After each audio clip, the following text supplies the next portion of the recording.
Gusto ko manggulo ng mga tao. Nabobore ako, mamimigay ako ng pera kapalit mga search bar nila.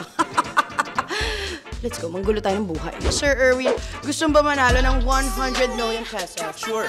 Bigyan na lang kita. Ang kapalit lang ng 100 pesos, Madam Sheng, ay ipapakita mo lang daw sa camera ang search history mo. Are you confident or not?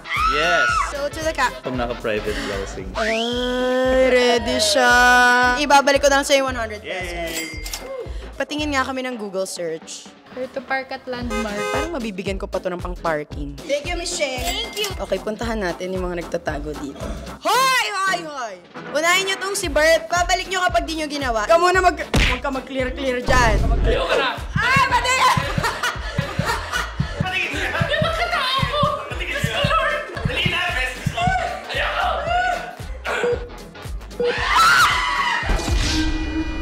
Sorry, malinis. Sorry. Kaya malinis? Ay, hindi! Tingnan mo, trabaho pa yan. Hindi, malinis pala. I'll take it. Uy! Scroll up! Akala ko naman may makapala tayo sa mga to. So ngayon, umakyat tayo dito sa isa pang office. Manggugulo tayo dito. Oh my God, wait lang. Bakit pinagpapawisan? Hoy, pag nagaganon ako incognito yon. Define yon.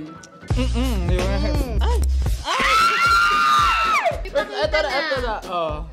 Ang bilis! Bigyan natin siya ng 100 pesos. Ang tanong, gusto mo ba ng isa pang 100 pesos? Ipakita mo daw ang iyong Instagram search. Game. Pwede ka mag-explain kung gusto mo. Ba't kailangan ko mag-explain? Bibigyan natin siya ng 100. Thank you so much, Mia! Ipakita ko ano yung lumalabas sa search page. Malinis. Sino yung mga bagets na may panipol? Di ko na alam eh. Masarap lang tignan. Tasty. Pinutin mo yung search. Wala si Sinerch ko si Stigas. Oh, sorry. Malinis. Hindi ako natutuwa sa mga tao dito sa office. Inubos lang nila yung pera ko. Tara, sa labas na tayo sa next episodes. Let's go. Hehe.